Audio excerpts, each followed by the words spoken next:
Saira para bakta yang terkasih, selamat datang di bagian ketiga dari program Kamis bersama Sai, episode 15 dengan topik karma.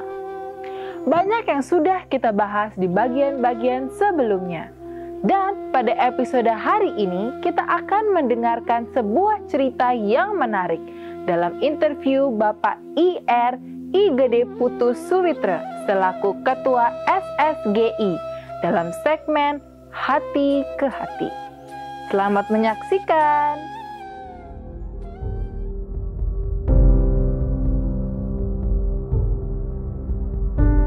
Saya hanya punya kerinduan sama suami.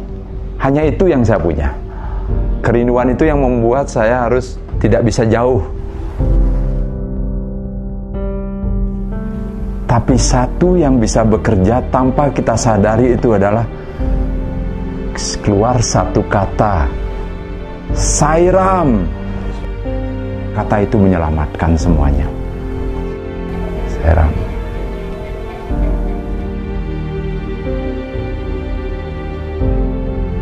Rasanya sesuatu tidak mungkin terjadi. Tapi saya masih punya satu wacana yang saya pegang tentang suami zaman itu adalah emasku akan aku berikan pada saat terakhir perjuangan itu.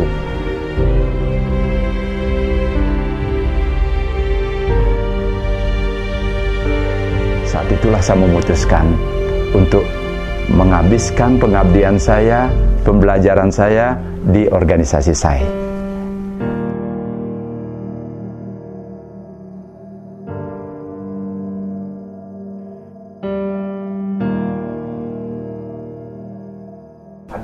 Adakah pengalaman yang benar-benar unik dan Pak Putu benar-benar selalu ingat bahwa suami selalu ada dan kontrol setiap baktanya?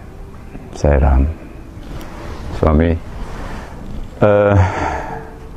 ini seperti sinetron sebenarnya yang terjadi pada diri saya, Bro Alid. Saya ditugaskan, masih tugas organisasi juga oleh Pak Prof Jenderal waktu itu pergi ke satu tempat. Bawalah saya mobil sendirian. Saya jalan di Renon namanya, di satu jalan raya, dan itu pada saat itu memang gerimis. Dan saya juga agak kecepatan lumayan juga. Mobil juga tidak ada penumpang, hanya sendiri. Entah kenapa lepas kendali dan semakin terasa lepas kendali itu tidak bisa dikontrol lagi. Rasanya pikiran sudah bisa bekerja saat itu. Tapi satu yang bisa bekerja tanpa kita sadari itu adalah keluar satu kata, Sairam. Spontan. Kata itulah yang benar-benar saya yakini punya kualitas di mana kita tidak punya pemikiran ke arah sana. Kata itu menyelamatkan semuanya. Kata itu, begitu kata itu keluar, kejadiannya hanya beberapa detik saja. Mobil sudah semakin mendekat dengan pohon dan terpental, terguling-guling. Dan kata Sairam itu membuat saya antara sadar dan tidak melihat kejadian itu percis sekali. Seperti menonton kejadian itu sendiri. Saya tidak tahu apa saya terbang, saya tidak tahu juga. Yang penting saya antara sadar dan tidak. Tapi yang ada pada diri saya, suami sedang menunjukkan satu experience bahwa beliau hadir kalau namanya disebut. Gitu. Tidak menunggu waktu lagi, akan hadir. Pak Jenderal yang memiliki kendaraan tentu mestinya merasa dirugikan dengan kejadian itu ya. Saya ingat sekali. Tapi beliau langsung merangkul dengan penuh kasih sayang kepada saya. Dia merasa bahwa karma itu mestinya jatuh pada dia. Tapi harus dialami oleh saya. Tapi saya bilang, saya tidak terjadi apa-apa. Ya. Sekarang suami sudah nggak semadi. Pak Putu punya pengalaman sejak kehadiran suami secara fisik. Dan orang-orang banyak menyebut paling tidak ada 3 warisan suami setelah suami secara fisik meninggalkan kita. Iya, iya. Yang pertama tentu ajaran beliau. Karena lewat ajaran beliau miracle itu terjadi, ada transformasi. Yang kedua, beliau juga mendirikan organisasi yang harus diwariskan. Terakhir tentunya bakta-bakta juga adalah warisan suami. Dalam kaitan dengan Mahasmadi, apa yang Pak Putu rasakan? Apakah ada perbedaan? Dulu pernah melihat secara fisik, sekarang suami secara fisik sudah tidak ada dalam fase Mahasmadinya. Apa pandangan Pak Putu? Ya, saya kira setiap orang akan punya pandangan ya terhadap sebuah kejadian ya. Apa makna di balik suami harus memutuskan meninggalkan fisik beliau?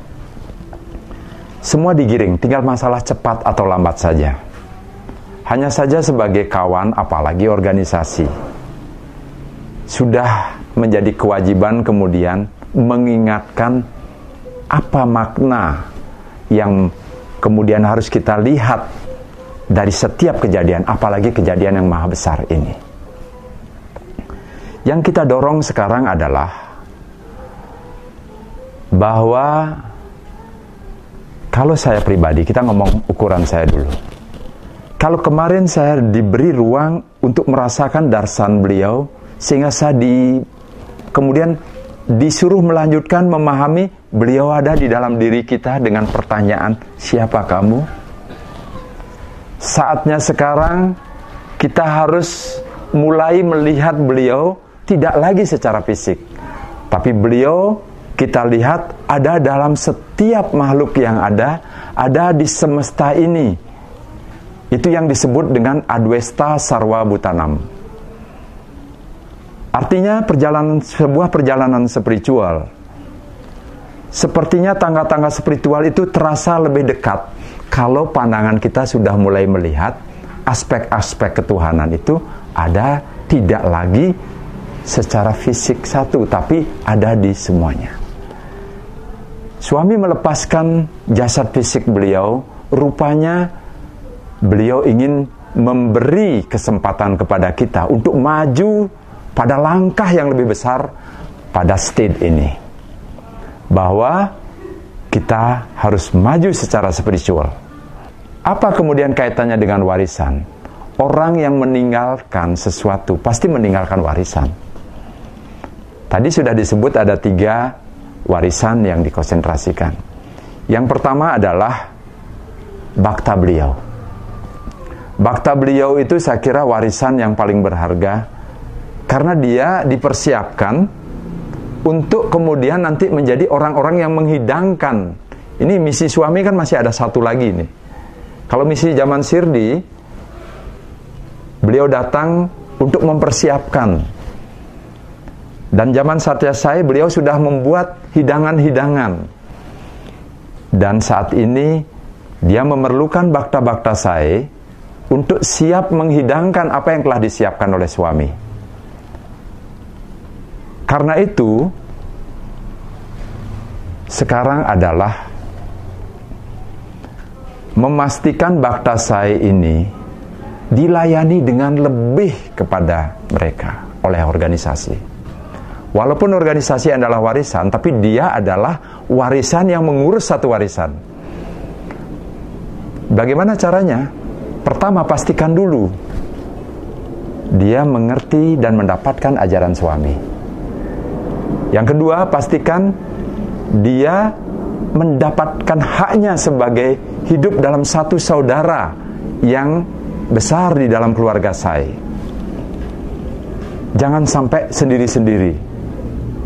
Karena begitu dia merasa jadi satu, dia akan menyatu, dia akan punya kekuatan mengalir lebih besar. Ibarat tetes-tetes air yang berkumpul jadi satu, dia punya kekuatan untuk mengalir Semakin menyatu lagi, dia mengalir ke selokan sampai pada sungai, dan dari sungai dia akan lebih cepat. Mau ada batu sebesar apapun, dia akan pasti sampai ke samudra dengan cepat.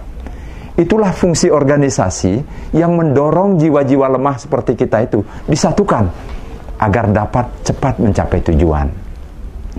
Nah, di sana peran satu warisan yang harus dijaga.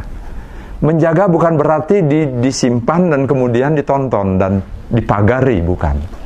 Menjaga pengertian di sini adalah lebih memberdayagunakan organisasi agar berfungsi sesuai dengan fungsinya.